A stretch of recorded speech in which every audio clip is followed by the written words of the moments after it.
everybody. Welcome to another episode of Points on the Board. This is your host, Big John, and I'm joined by two, not one, two NBA experts for today's show. We're going to introduce them in a second, but just to let you know, William del Pilar, my Latinx buddy there, he's not hosting tonight. He's not even on the show because he's attending to other business. But you know what the old saying is, the show must go on, and indeed it will.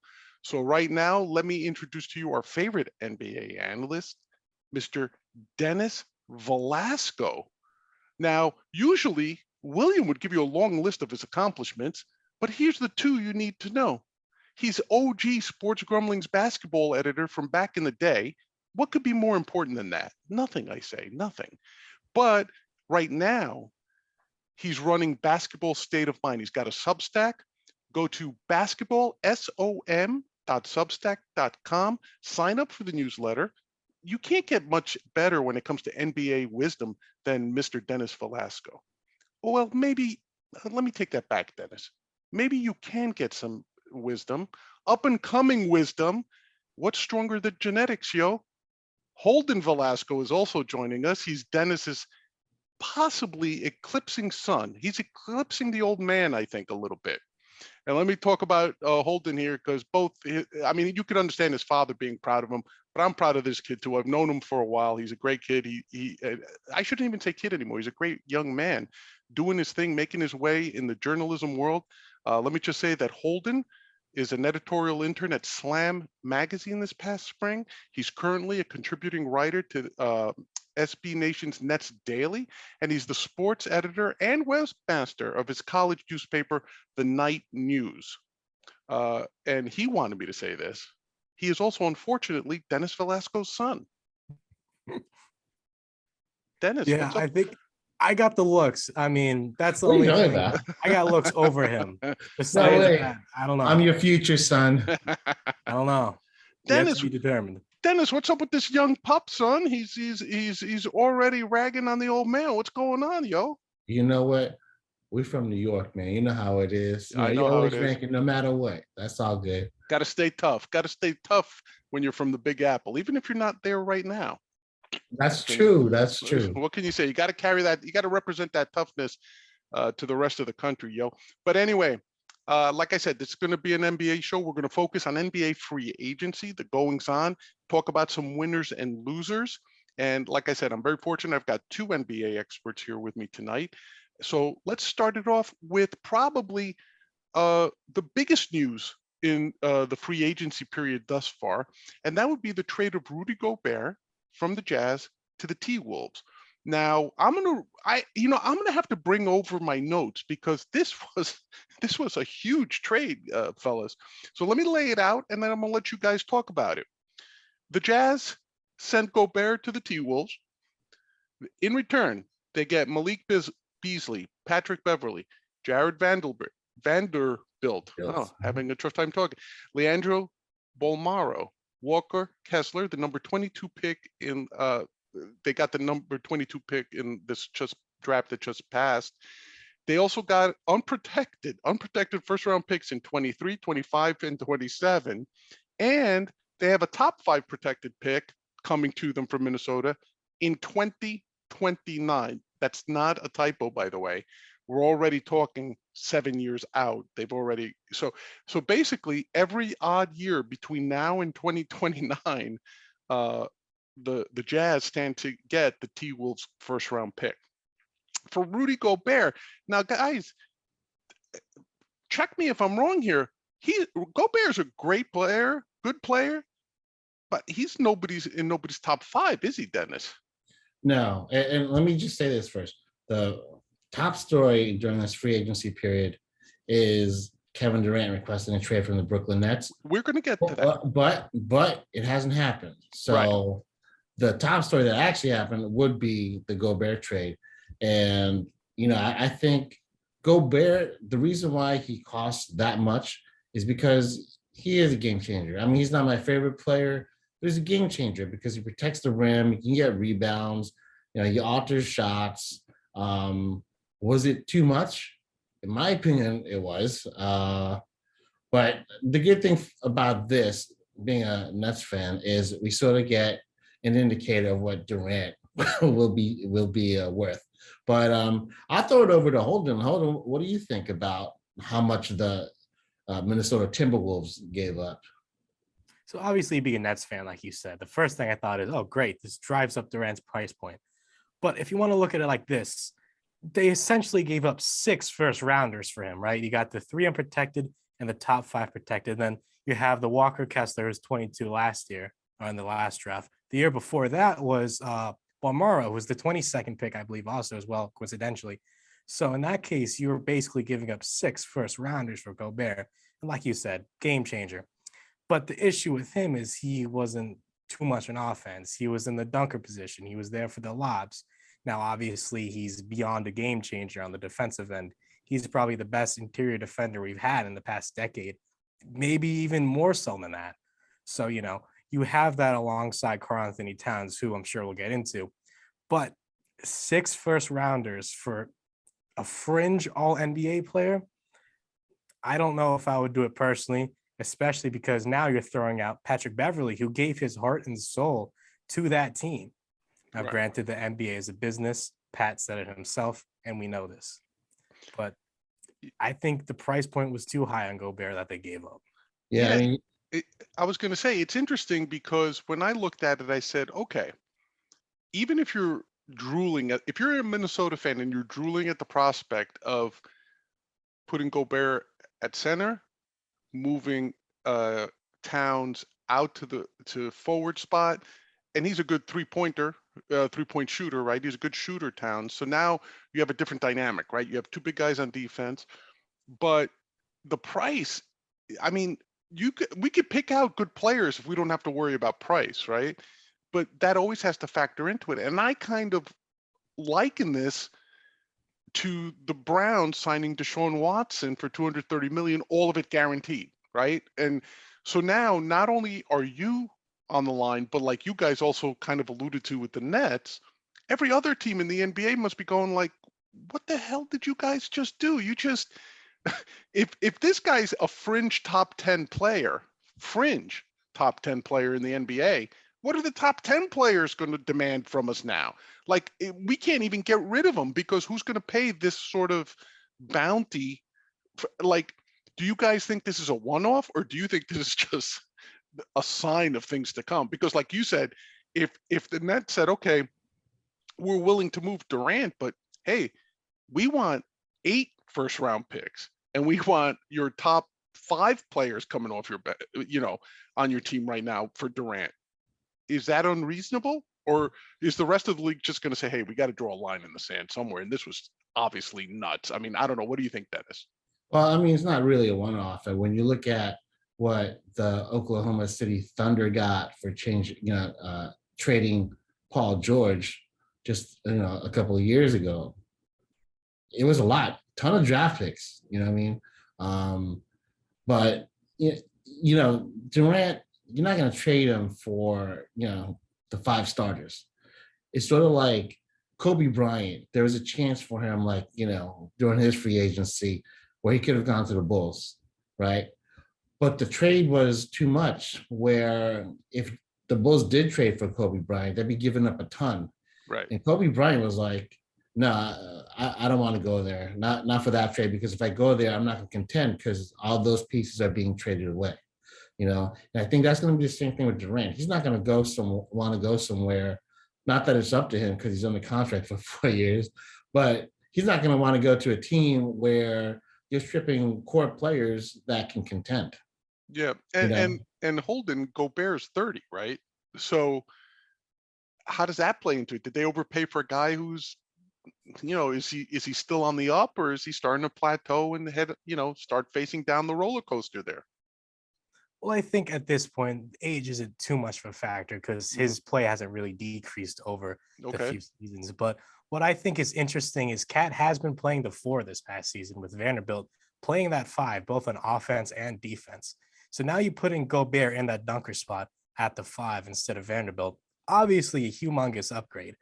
But I think with the Timberwolves now, a lot of the offensive output is going to be on Anthony Edwards. D'Angelo Russell has to show up. But what I really like about this trade is the D'Lo Gobert pick and roll. D'Lo is an amazing pick and roll guard, and Gobert is an amazing roller.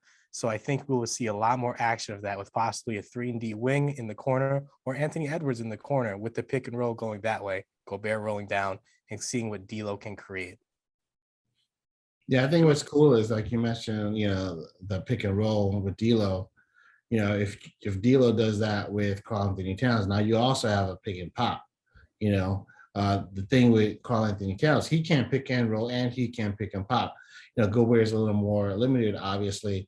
But if you're the defense and you see that, you see these 2 7-footers rolling down, it's like, how do you guard that? You know what I mean? So it's going to work out for the Timberwolves in the short term. There's no question. As you mentioned, they're trading away, draft picks all the way up to 2029. But at this point, the T-Wolves, I guess they feel like they can contend, so they need to get that, game changer that'll put them over the top.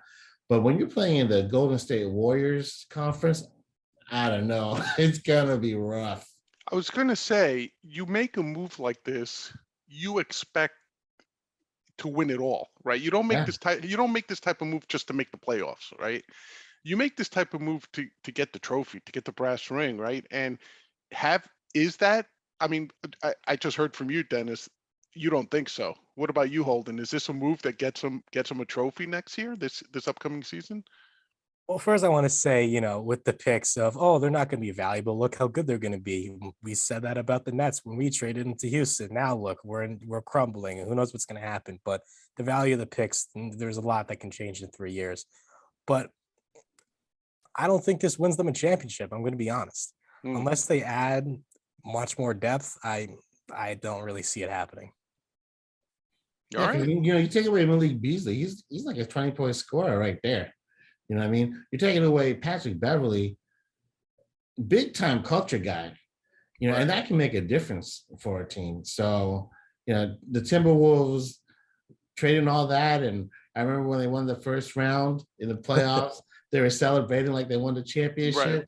Right. I know they want to do that in real life where they win the championship, but with Curry, Clay, Draymond, and, possibly even Durant now, because there are rumors, there's no way they're going to win. They're not going to celebrate like that again. But overall, I would give the winners on this is definitely the Jazz. And, kudos to Danny Ainge, able to swindle another team out of like a ton of draft picks the way he did when he was at the Boston Celtics and traded away KG, Paul Pierce, and Jason Terry to the Brooklyn Nets and got all their picks that basically turned out into like Jaylen Brown and Jason Tate. I mean, it's ridiculous. Right. Danny Ainge is he's like he works with the devil, I think. He definitely works with the devil. But in a good way, you're saying. Like you got to admit that he's been able to swindle 2 different franchises, right? Yeah. Not swindle's the wrong word, but maximize his assets in a trade. With two separate franchises. Like, it's one thing if you go to the same guy over and over again, right? But that's not the case here. Okay, so I'm kind of gathering from both of you. You both feel the Jazz came out on top in this trade, and I guess the consensus around the horn here is this was not a championship move by the T-Wolves. So we'll see how that goes for them. All right, let's move on. I want to talk about winners and losers. And let's start off with teams as winners or losers. I'm going to throw out some teams at you. You guys tell me. Let's start off with the 76ers. They picked up PJ Tucker.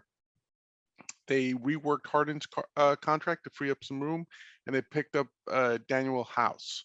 Let's start with Holden. Holden, what do you feel about the moves? Like feeling strong about that? Trying to figure out what they did? Did they solve their issues from last season? What do you got on that? Well, first off, I was surprised that Harden declined his option and actually allowed the Sixers to get more financial flexibility. Right. I mean, good for him. You're a better person than me. I would just take the money. But looking at the moves that the Sixers have made, it looks like they're trying to recreate that 2018 Rockets team. Remember that? Only 3-pointers, only layups. Here's some buzzword names: Chris Paul, Erica Gordon, Ryan Anderson, Trevor Ariza, PJ Tucker, and Daniel House. With PJ, he was coming off debatably the best year of his career at the age of 36. He shot 42% from three, best of his career. Second highest field goal percentage, 48.4. And obviously, we know what he brought for defense. Daniel House, he shot 41.5% from three when he got to Utah. Are they trying to put those big wing 3-and-Ds around Harden? I think so. And will that create something that can help out on offense? Definitely.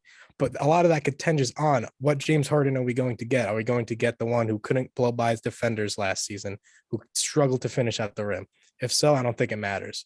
But if we get a Harden who gets more time to rest and can get past his defenders and dump it up to guys like PJ, like House, then I think, yes, this is a very good championship move.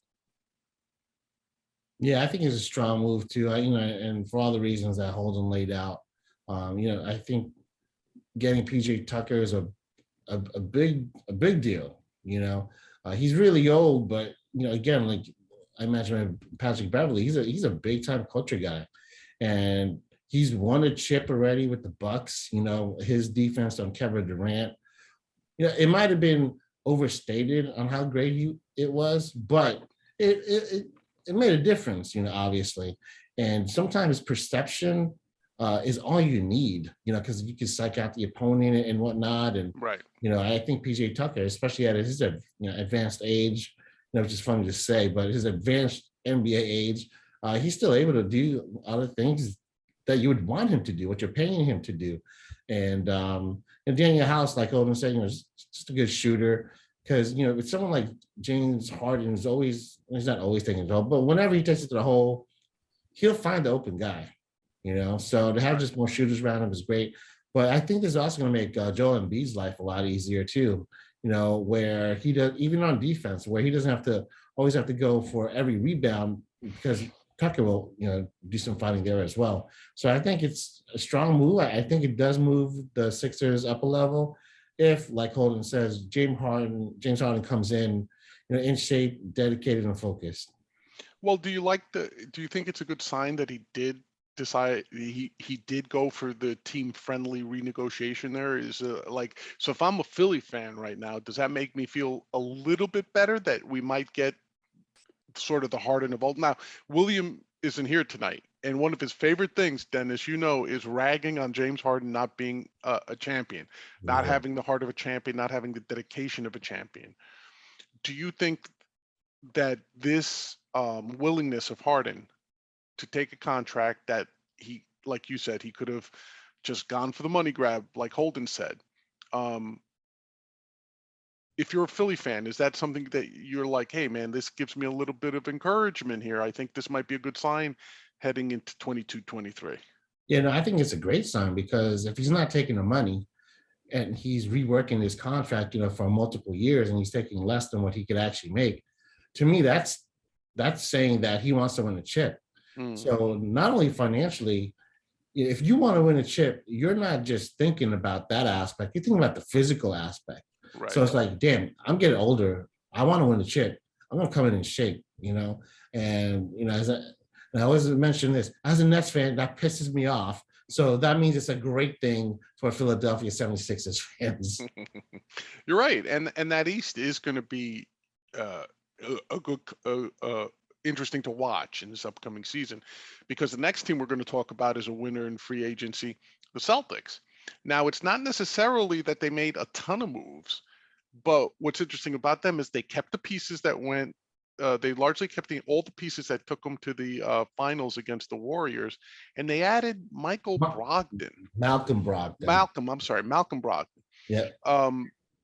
Dennis, since you bothered to correct me, tell me about Brogdon and what he brings to the Celtics, and is it enough to get them past that little bit of a hump?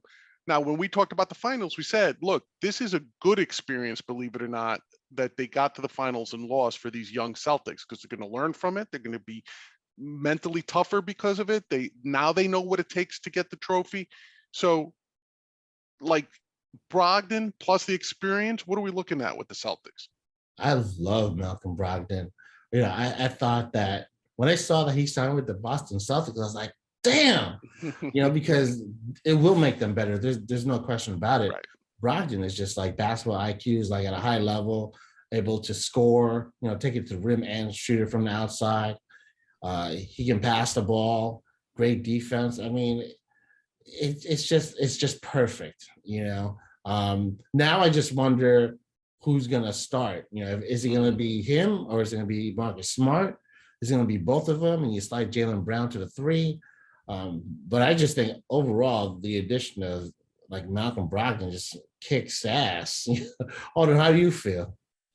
I think that it just gives them another ball handler, right? It takes the pressure off of Brown, off of Tatum, off of Smart to give it to a point guard who's probably second best ability behind scoring is to playmate. And like you were saying, the dilemma of who's starting, Smart or Brogdon, I think that they can possibly create another lineup of death here. Smart, Brogdon, Brown, Tatum, and then Time Lord at the 5. No one's outrunning that team. Maybe Who's Time Lord for the people that I don't know? Robert Williams III, and they call him Time Lord because he was always late to practice freshman year.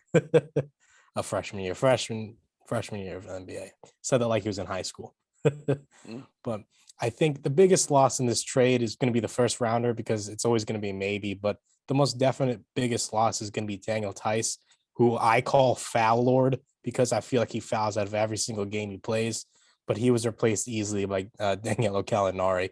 So I think Boston only got exponentially better with now a true point guard that can play the 1. You want him at the 2, maybe you want Smart to play 1 to defend their best guard. I think that's a possibility. And Boston, they just got a big win out of this. And from what I understand, guys, Brogdon also fits in that sort of switching tough defense the Celtics played, right? So that it doesn't matter who's ball handling on the other end and who's bringing the ball up, who's posting. It doesn't matter because the Celtics have all these pieces that just switch very easily, and they play that sort of that really rugged defense that we saw in the finals. So Brogdon fits into that mold, right? He's like the perfect complement, like you said, not just offensively, but on the defensive end, he doesn't mind getting dirty and scrapping and switching and the whole 9 yards, right? I mean, you look at him and he's a big body. It's not like he's one of the smaller point guards. You know what I mean? He'll be able to handle anybody in the post. And I just got to say, Holden mentioned the first rounder. Now the Celtics basically did the same thing as the Minnesota Timberwolves, but at a different level, where the Timberwolves really aren't ready to contend. So why make that trade for a playmaker or a difference maker like Gobert? But the Celtics, they're obviously they're contending. They were just in the NBA Finals, so you do give up like a future pick, even if it's next year or whenever it is, because you're ready to contend right now. So Boston Celtics, Brad Stevens, great move. Give it up to Brad Stevens, GM of the Boston Celtics. There you go. That East is going to look rough. Absolutely. Now, those were the winners I kind of had, and we talked about the Jazz and the Wolves. Is there another team you felt that I haven't mentioned that comes out on the winning end of the free agency / trade period here? Let's start off with Holden. Holden, any team that's ruminating around that head of yours saying, hey, these guys did pretty well this so far? Honestly, there's not one team where I look at an addition out and say, yes, besides maybe the Denver Nuggets and Bruce Brown. Obviously, I saw Bruce Brown the entire season. But the Nuggets, they're getting back Jamal Murray and they're getting back MPJ. Now you add Bruce Brown, who was the 3rd best player on the Brooklyn Nets for basically the entire season, who can give you that defense, who was forced into that role in the Nets. He developed that perimeter defense to a legitimate level. He has the corner 3. He can hit those floaters. That is definitely very big time for the Nuggets, who look to possibly contend now. We'll see how that plays out, but they definitely have the pieces to be a legitimate team. Dennis, what about you? Do you feel like anybody could? All right. So first of all, it sounds weird when my son calls me by my name, but I wasn't going to say anything, man. I don't know. I didn't know what we're doing here. Father, Dennis. No, we keep it professional. We keep it professional. But I don't know if they're necessarily winners, but I would say the Knicks when they signed Isaiah Hartenstein, because Isaiah Hartenstein is a great shooting big. I know that he would basically fit on any team, and to get that shooting is going to be great for them whenever he plays. And I say whenever he plays because they also re-signed Mitchell Robinson, Right. who plays the same position. Obviously, different type of player, more about rebounds, blocking shots, and dunking the ball. But it's the Knicks. They'll mess it up somehow. But I'll give it up to them for signing Isaiah Hartenstein. Well, what's interesting is, and let's just flow into it then. From the sentiment I've been feeling, that I've seen, looking at the different blogs and news sites and everything and opinion things, is that the Knicks really, they're not, you're not getting the vibe that they're winners so far. Now that they added Jalen Brunson, right? But even that may cost them because they may get hit with a tampering charge, right? And Right. I don't even know how solid or unsolid that is, but it's it's the type of thing that who was it, the Mavs, if they decide to pursue it, they may actually get a pick out of it or something, right? But overall, you mentioned Hartenstein and the Knicks as possible winners. I don't know. Do you agree with your dad there, Holden? Do you think the Knicks come out as winners? Are they treading water? Are they just solid moves? What's your feel on the Knicks here? I think this is more of a TBA, but I'm leaning more towards a loss because the way I look at it is they're going to owe Brunson and Robinson $164 million with an RJ Barrett probably max extension looming. So that'll be around $300 million between those three. Is that worth it? I don't think so. But the reason I say TBA is because now you look at the Knicks, they have extremely tradable, lucrative pieces. And I hate to say it because I'm a Nets fan. Barrett, Obi Toppin, Emmanuel Quickly, Cam Reddish, the 3 first-rounders they got, albeit they're very protected. So do they want to do what the Nets did before they traded for KD or signed KD and Kyrie, be a competitive team with a good culture? They could do it, and then they have the trade pieces to maybe get a disgruntled star elsewhere. They have the pieces. Will it happen? I don't know, but yeah, I think I guess you can say they have the pieces depending on how you look at Toppin and Quickly, who I don't look at as highly as some other people. Otherwise, I would say, wouldn't Thibodeau play them more then? But the culture's all messed up. There's no way you can top that Nets culture when they had like D'Lo and Spencer Dinwiddie and Theo Pinson dancing on the bench. You had an old ass man and Jared Dudley dancing on the bench. So you're never going to beat that culture. But Holden's right. They do have some pieces where they can try to go big, but the Knicks have never, ever signed a big free agent. They had a chance from LeBron James in 2010. They had to settle for Amari Stoudemire. I mean, it's not a bad consolation prize, but they never, ever get the big free agent. And you would think they would because they're in New York, but it doesn't happen. So is that a franchise decision, or is it just that people nobody wants to be on the Knicks? Going to say nobody wants to play for the Knicks because of the owner. That's what I was going to say. So it's like you said, it's counterintuitive. You would think people, if for no other reason than the branding opportunities, the marketing opportunity of playing in Madison Square Garden, being in the Big Apple, usually that's enough to get some guys, even if you get the guys who are only out for the money grab, right?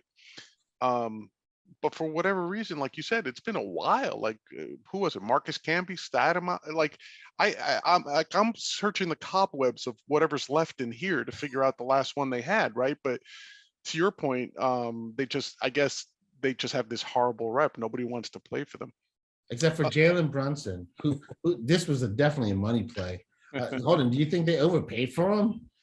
All right, look at it this way. Brunson is 25. He performed very well with Luka on the court, and he performed even better with Luka off the court. Is he the point guard of your future? For $104 million, I'm going to say no, but I'm not going to discount him right away because he has the skills. He's been growing exponentially as a player, so maybe he continues to do that in New York. That's yet to be determined, and I don't think, like I said, like I was going to say, I don't think they will create a culture there just because, like you said, it's all messed up. But they do have the pieces to be competitive, and who knows? Maybe they move one for a star. But as for Brunson, he's going to ball out, let's be honest. But for his price tag, I don't know. No, not for his price tag. No way. Definitely overpay over there. And that's where you get the Knicks on the losing side. Yeah, it does seem to be a theme so far that we've talked about, that even though a player might be a good fit, might be the right fit for a team, that it's just the market is driving these prices up, and you're going to end up paying for it. Let's round out the East before we close out the loser section. The Heat, they lost Tucker. They might lose Harrow. What's I going on with hope the they Heat? don't lose. I hope they don't lose Tyler Hero, because if they do, that means the Brooklyn Nets took him, and he is not a centerpiece to a Kevin Durant trade. A centerpiece to a Kevin Durant trade with the Heat would be Bam Adebayo, but because of a collective bargaining rule, you can't have two players on a extended rookie max contract, right? On one team. The Nets already have Ben Simmons. So because they traded for him from the 76ers, they can't get Bam Adebayo, who signed one with the Heat, unless they trade Ben Simmons. Right. Which I hope they don't do. Let's see what the young guy can do. But if they trade Tyler Hero, that means Pat Riley and Eric Spoelstra will be dancing in the streets naked the minute that happens. Yeah. But so Holden, look, the Heat, tough team, scrappy team. We said that all during the playoff run, right? We said scrappy team. How are they? They were the number 1 overall seed. Me and your dad sat here many a show saying, how did they end up the number 1 seed? Like, we couldn't figure it out, right? It doesn't seem like they should have been the one. They didn't feel like a number 1 seed, but yet there they were. They took the Celtics to the limit in the conference finals, right? There's another team that you could have said to yourself, much like the Celtics, all right, they're a scrappy team. They play a good team game. What pieces do they need? Obviously, I thought they needed another shooter, given how that series against the Celtics went. That when Hero went down, it was like, okay, Jimmy Butler can't, it's playing 5-on-1 basically. How did the Heat do here? Are they big losers? Did they take a step back? What do you see happening with the Heat here? Yes, they definitely took a step back. They're already missing someone who can score the ball that's not named Tyler or Jimmy, or maybe give Kyle Lowry a few years back on his life. On his life? you give him 27-year-old Kyle Lowry, they'll be all right, but we can't do that. I think losing PJ, who is probably the second toughest person on the roster behind Butler, is a very big deal. He was the one diving for the balls. He was the one who was gathering the team, grabbing their players by the jersey, bringing them in the huddle. He was Pat Riley on the court. So I think losing him is very, very bad for the Tucker, for the Heat. Because you look, when Tucker entered free agency, every contender was calling his phone, and that's for a reason. Right. No, I feel I also think, I don't think they did anything to improve themselves. And like you said, that loss kind of knocks them down. Like, now you're not looking at them and the Celtics fighting again to get to the finals. Now you're looking at them fighting to get past Philly, to get past Boston, and Milwaukee. So you're like, yeah, I don't think they really got that far. Let's turn now to your guys' team, the Nets. Now, this whole story has nothing to do with acquisitions and losses right now. It's got to do with the whole soap opera around Irving, Durant, to a lesser extent Simmons, right? What's going on? Like, Dennis, why don't you give me a recap? Irving. Me, what's going on? you always seem to know. Irving and Durant, what's going on? What's going on, bro? I mean, Irving, he took his player option because the Nets, played chicken with them. They're like, okay, so you don't want to be with us anymore. That's fine. You know what? We'll let you go out there and try to get a sign and trade with any team you want.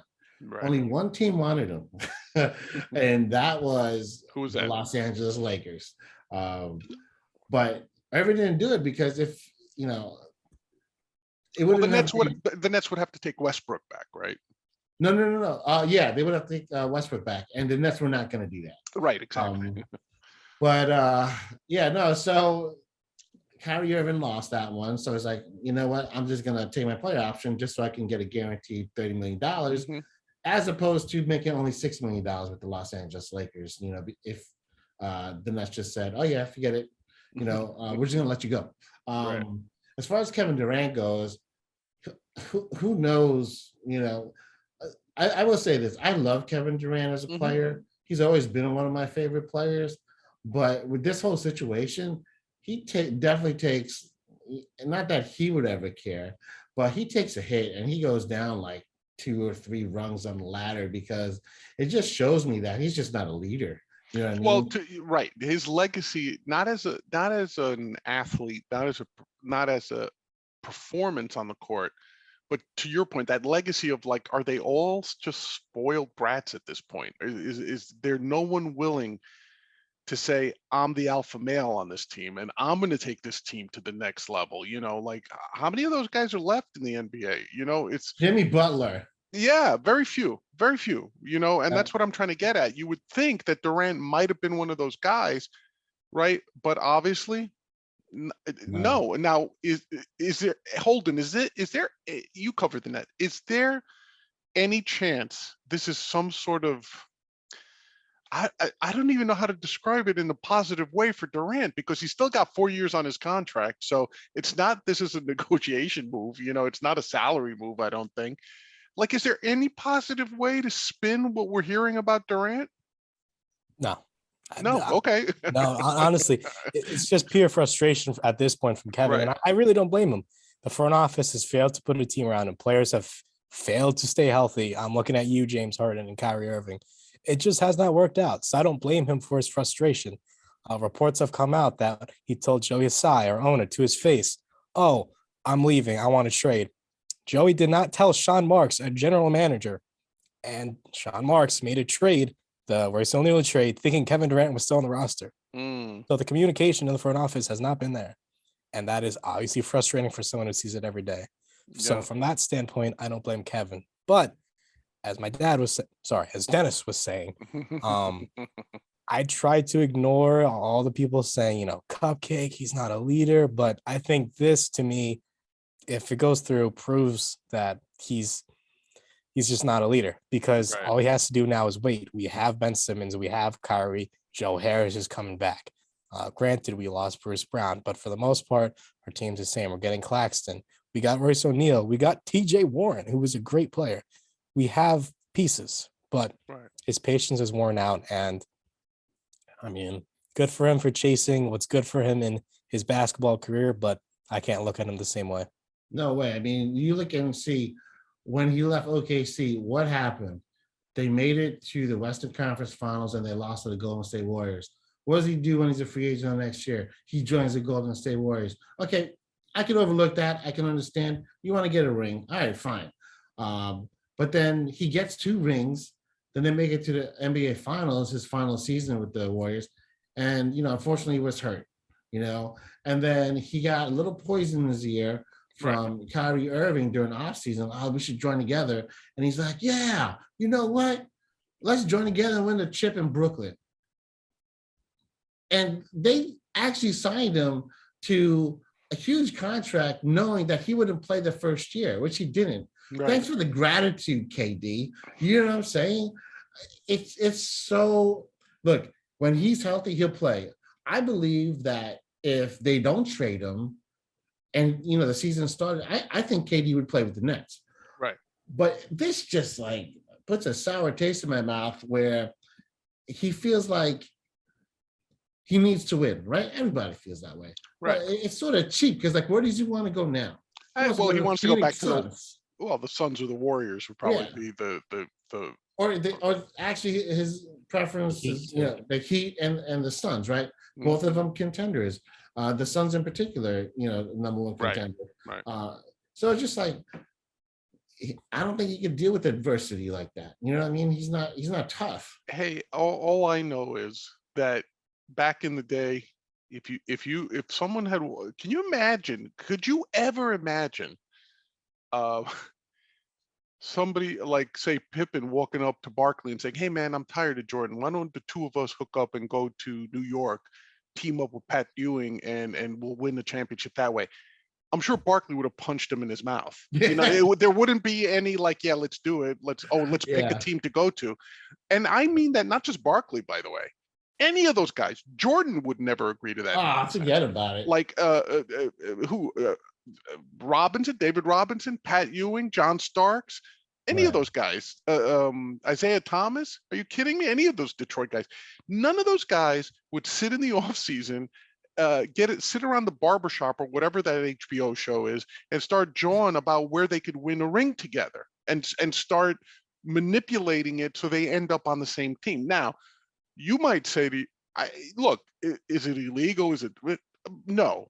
But it just goes to that point that you said that you guys are like buzzing around, which is I'm almost tempted to say it's symptomatic, and I hate to sound like the grumpy old guy. It's symptomatic of the generations now. It's like nobody wants to say, I'm going to be the one to grind and be the lead here. I'm going to be the one who succeeds, and I'm going to be the one who puts a team on my back. Now, not everybody can do that, right? But where are the Jordans? And I don't mean physically, I don't mean athletically, but where are the Jordans who will say, I'll make everybody on this team better? Like you've got me. Like all those guys who played with Jordan, none of them were as good as they were when they played with Jordan for a lot of different reasons. But he raised their game as well, right? That's what's disappointing about guys like Harden and Durant, and to some extent, like say Irving or somebody. It's like, where's their like, no man, I'm on a 4-year contract. I've got 4 years on my contract left. I haven't had a chance to prove how great I am, that I can be the guy who leads a team to a chip. I want to be that guy. I want that to be my legacy. I took a broken down, dysfunctional team and we still got a championship. Guys, does anybody in the NBA have that drive anymore? Like, I'm not even trying to be funny with this. I'm actually looking, if you guys can think of a player right now that has that drive. I mean, off the top of my head, like I said before, Jimmy Butler. Yeah. And I think the second one that comes top of my mind again, no, young guy, hasn't played 1 minute officially in the NBA regular season, and it's Chet Holmgren for the OKC Thunder. And I say that because he had an awesome debut, and ESPN wanted to interview him, and he said, I'm not going to do my interview unless Josh Giddey is with me. Josh Giddey is, second year point guard. He had a great game also. He had a double-double. I think he had 14 points, 11 assists, right? Chet's like, no, I'm not going on unless Giddey's on. So Giddey comes on, right? So they're vibing. And then I think it was Malika Andrews said, oh, you also have the NBA Summer League record for blocks. And Chet Holmgren was like, 6? That's it? And she's like, yeah, 6, you have the record. She's like, well, I want to break it again. I love that attitude. Sure. Let me get my teammate on with me. Yep. And I'm going to break the record I just got. Yeah. You know what I mean? That's why I think Chet Holmgren's, I know we talked about rookies last time, but Chet Holmgren's the real deal, man. He's going to be amazing. Love it. Love hearing that. Okay. We've kind of covered the teams, winners and losers, and what you guys feel about it, how we feel about them in general. Let's talk about some individual players. Now, not all of these players necessarily swap teams, but they may have re-signed new deals. They may have been retained on bigger deals. Let's start off with the Joker right away. Jokic, right? 5 years, $270 million, most lucrative contract in NBA history. Holden, what's up with that? Is he worth the money? Yes, pay him. I don't care. Whatever he wants. Give him the state. I don't care. Give him a stake in the franchise. I don't care. Give him all of Colorado. Yes, give him all the mountains. He's generational. No fancy words I can say can describe how good of a player Jokic is. Whatever he wants, just give it to him. Yeah, I would agree with that. I mean, you're not back-to-back MVPs for no reason. And I know this past season there was like a debate, between him and Joel Embiid. Right. But literally, Jokic was the first player ever to score like 10,000 points. Scored 2,000 points, grab 1,000 rebounds, dropped 500 assists. And it's like he had the highest PER, that's player efficiency rating ever, right, for a season. So it's like, yeah, no, he's worth the money. Like Holden said, give him Colorado. Give him the Rockies. Just give him the team. Yeah. That was the easiest MVP futures bet I ever made in my life. Like Yeah. I get it. I couldn't understand why people thought Embiid would ever overtake him for that MVP race. The way, I mean, only an injury halfway through the season could have done that. Right. Okay, the next big contract, Bradley Beal stays in Washington, 5 years, 251 million. Let's start off with Dennis on that one. Oh man, Bradley Beal made out. Not only did he get all that money, he had a no trade clause. Wow. So he has all of it. So if he does get traded, he needs a yes, and then he's probably going to make like $500 billion because he's getting traded. You know what I mean?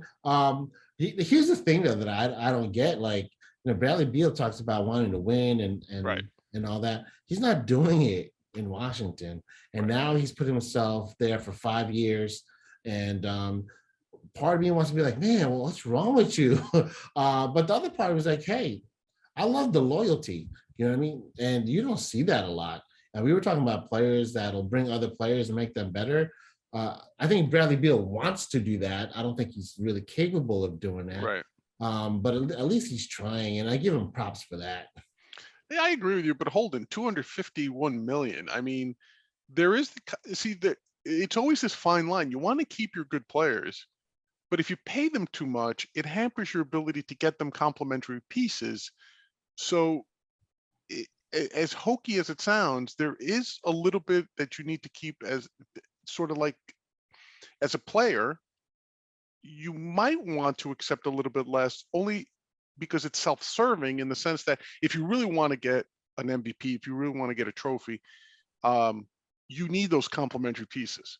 So do you think guys like Beal, first of all, is Beal, do you agree with your dad, 251 million too much for Beal?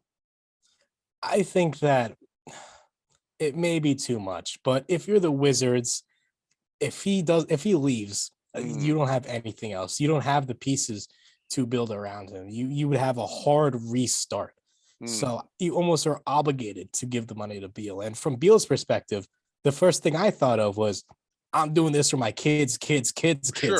Sure. So I think it makes sense at both ends, but I think the Wizards just were forced their hand because what else can they really do? I and listen to that point. You're right. Sometimes there's no good solution. You just got to pick one. There's no perfect solution. There's no that much better solution. They let him go, like you said. They're starting over again. You keep them, you hamper yourself. You're sort of like, damned if you do, damned if you don't. So, yeah, that's a tough one. Now, we talked about Gobert on the T-Wolves. Karl Anthony Towns, 4 years, 224 million.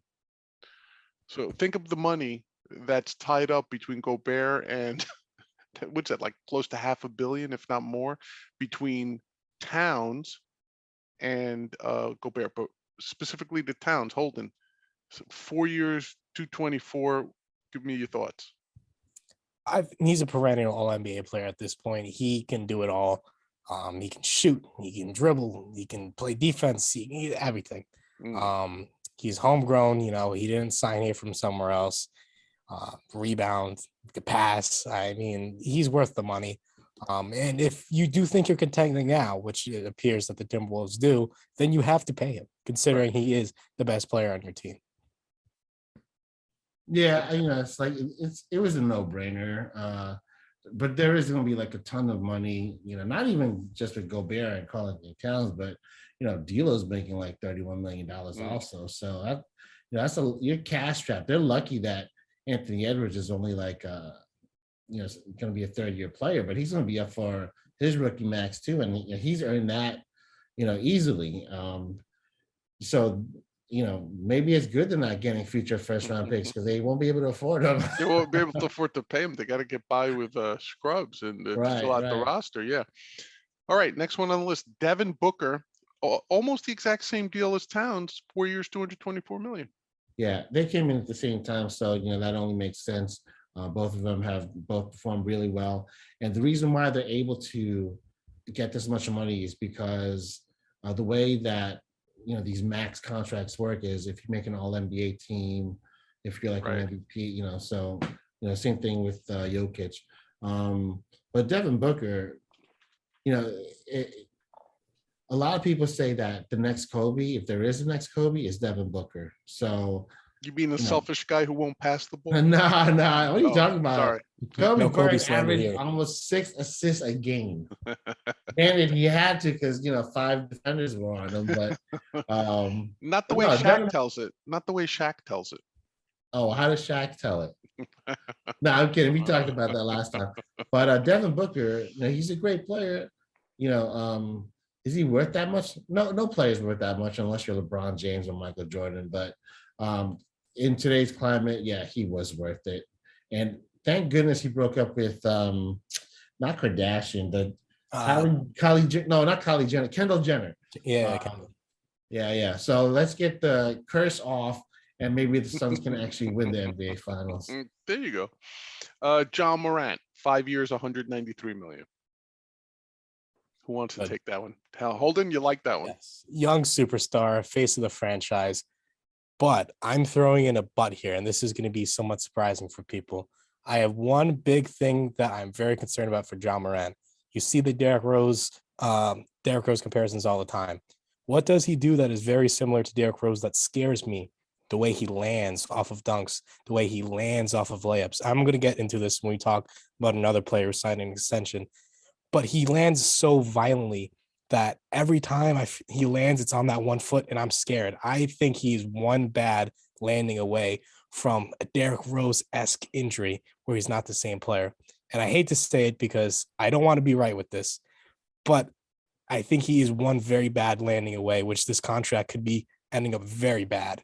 So I think that, yes, it's a great play if John does not get hurt. This is a great contract. Hell, I'd give him more money if I could.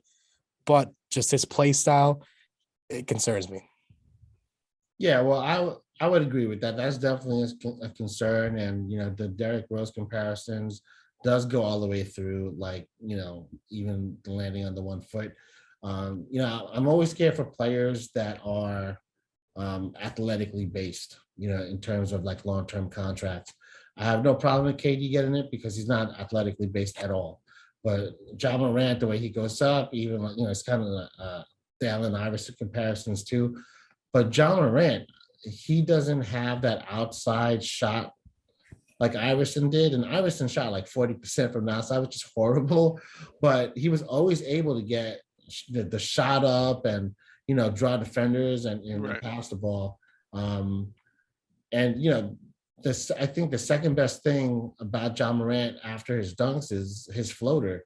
But again, you're landing on that knee. So like you have to be concerned about that. But you hope, and I hope, because I live in the Memphis area now and I'm going to games. You hope that he's healthy. But if last year was an indicator, where he missed a lot of games, you don't know. Is he worth the money though? Yes, because he's going to draw people into the seats. He's going to get the NBA ratings and whatnot. But Ja, if you're watching, if you're listening, listen to what Holden said, man. Change the way that you land, man. Play in the NBA for a long time, please. And Send you my address too for tickets, by the way. Yeah. and he also seems like a good kid in the sense that he's somebody that the NBA PR squad can love and promote and have him out front promoting the league and the game. I also heard he's a good guy. I heard he gave a very good recommendation for a friend of mine who was going to a job interview too. But next guy up, ZionWilliamson. Now here's an interesting case. ZionWilliamson agreed to a 5-year extension that could reach as high as $231 million with incentives. But here's where, like, again, you kind of do this every time you read something like this. In 3 seasons, he's only played 85 games. So you're giving up $231 million on a 5-year contract to a guy who in 3 years has averaged less than 30 games a season. Dennis, this to me, I don't care how good he is, potentially even, this sounds like insanity to me. Like this much money to a guy who just hasn't been able to stay on the court. And maybe there's whispers, maybe it's because he doesn't really work hard to get back on the court. I don't know. What do you make of this? Well, again, like I mentioned before, I get wary about giving athletically based players long-term contracts, and Williamson is definitely athletic based right now. But I know that Holden feels a certain way about this, so I'm going to let him go and rip.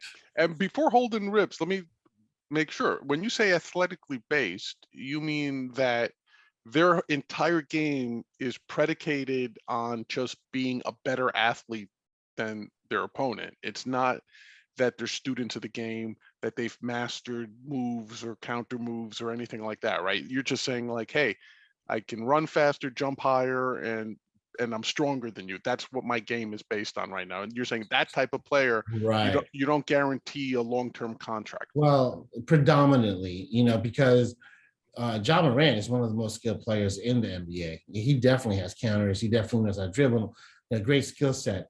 But he is athletically based, meaning that a lot of his shots are, him jumping higher than the other guy. You know what I mean? Zion jumping higher than another guy. So that's what I mean by athletically based. And we can let Holden rip right now. Go ahead, Holden. Yes, thank you. I don't know if you saw, but I kind of jumped when you said Zion because I got a whole laundry list here of statistics that I want to throw at this man. No disrespect, though. Yeah. So I'm going to scare NBA fans away. Greg Oden, right? You said Zion in the first 3 seasons played 85. Greg Oden played 82.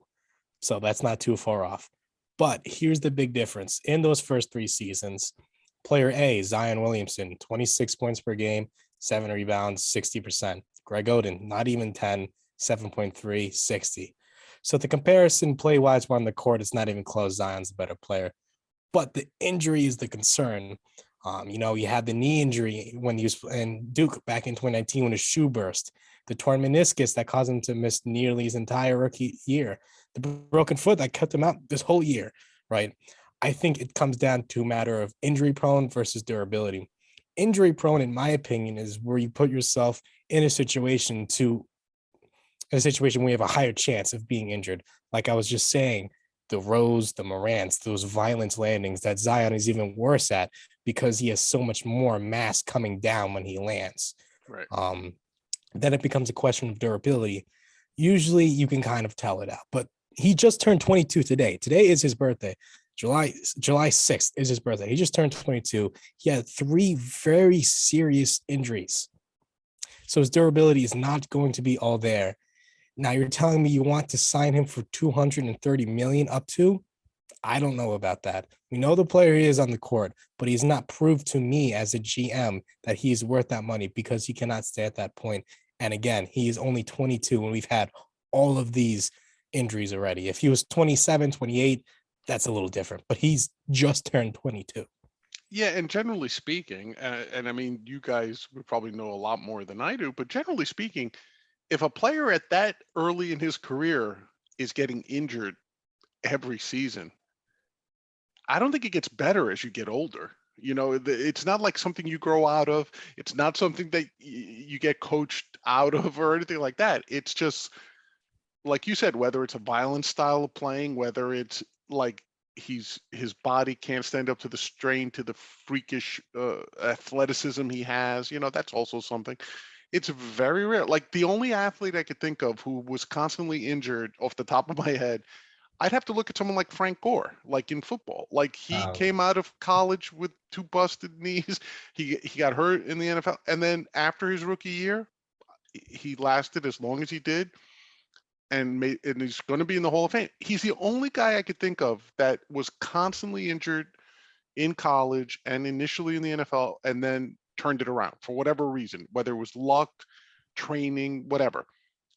I can't think of anybody else, especially in the NBA. Can you guys think of anybody who started off with this, like the first 3-4 seasons of his career, constantly injured, never on the court, and then all of a sudden, boom, hey, now I'm doing 80 games a year and 80 games a season, and I'm steady and I'm improving? I can't think of anybody. No, I can't think of anybody either. And the only way that he lasts throughout that whole contract, right, staying healthy to a high degree, is if you change your game like Michael Jordan did. Now, Michael Jordan, obviously, we all know that he's your airness, right? We all know the dunks, that's what made him famous and whatnot. But after all of that, all the beatings that he took, taking it to the hole, what did he do? He changed his game. Right. He was in the post, Jordan fadeaway. Mm. You know, he did the same thing. Kobe Bryant. You know, Bryant fadeaway. That's why everyone back in the, I guess, the early aughts, the 2010s, whenever like someone was taking a shot thrown out the garbage, they'd say Kobe. Still do it. Yeah, he changed his game. Right. Will Zion Williamson change his game? I mean, I don't know. He can. I think he can if he really wanted to. I mean, he's a professional athlete, but that's going to be up to him. It's not up to me. I wish it was. But I think in the case of Jordan and Bryant, it was guys aging into a wisdom that said, I can't do this forever. I can't play that type of game and have an extended career. I think that's a maturity that comes with being in the league long enough and also performing at a certain level. Right. I think Williamson's never had that success that he thought he would have coming out of Duke. So he's like, is he mature enough to say, I got to reinvent myself before I even experience any success as myself?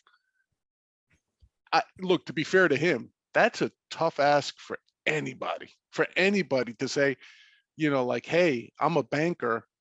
Banks are going down the drain. Let me reinvent myself as an insurance salesman. It might be the smart thing to do, but it's not easy. And to get to that realization, it's not easy. And so I'm not saying it to rag on Zion, because I just think it's a very tough thing. And to your point, Dennis and Holden, can he do it? I think if he was 28, to your point, and he says, hey, I've been getting beat up these past 6 years. Let me take some of my accumulated experience and knowledge, and maybe I'll develop a fadeaway or a sky hook or something. Excuse me. Can he do it? I don't know. I mean, I don't have too much faith because, coming out of, Duke, there was a lot of talk about him. Oh man, you lose some weight so you can like lessen the load on your knees and whatnot. And then obviously he ballooned while he was injured, which everybody does, granted. However, if you're a professional athlete and you're a superstar like Zion Williamson, a superstar, why won't you just hire a dietitian? Dietitians know ways where you can still get all the food that you love to eat, but the smaller portions. You know what I mean? Why don't the Pels do it for him? Yeah, no, that's true too. I mean, they're investing in them. So, but again, you can't change anyone. It's up to them to do it. You know what I mean? I'd have Oprah chef follow him around. He seems to have done wonders with her. Yeah. All right. Last guy on the list before we wrap up, Darius Garland agreed to 5 years, $193 million, which is and it could get as high as 231 if he makes any all NBA team. And that is the biggest contract in Cavs history. So, Dennis, what do you think of that? Darius Garland. Well, yeah, it's funny when you say that's the biggest contract in Cavs history, because you would think LeBron James had it. Right. But yeah, no, Darius Garland is, definitely, I would say their best player right now. Long term, it's probably going to be Evan Mobley, even Jarrett Allen to, some degree. But no, Darius Garland stepped up his game once Colin Sexton got injured, and Colin Sexton got injured very early, and Sexton was a 20-point scorer. Right. Garland stepped up, and he not only lifted up his stats, but he lifted up the whole Cavs team. Of course, he had Jarrett Allen, Karis LeVert, and Evan Mobley, but he was a leader. Is he deserving of this contract? This is like one of those contracts where it's like, you're probably not, but I'm all for it. You know what I mean? It's like, go Darius, get your money, DG. You know what I mean? So, I'm happy for the guy. And yeah, I think he's pretty much worth it because of what he's done and what he means to the team. Holden. If I'm putting on my GM hat, personally, it's one of those things. It's like you kind of have to give him the contract. I would personally rather see him another year to see if he can repeat what he did this year. Because if he does not improve at all, he's not worth it. But he's going to improve. He's a dog. He's the real deal. But will he live up to 190 million? We'll see. If he makes the All NBA team, yes, then he's deserving of the 230. So I think it's more of a time will tell. But kind of like with Bradley Beal, I think the Cavs' hands were tied, and you just have to give him the money. And again, like you said, I love him, love his play style. So I'm happy for him.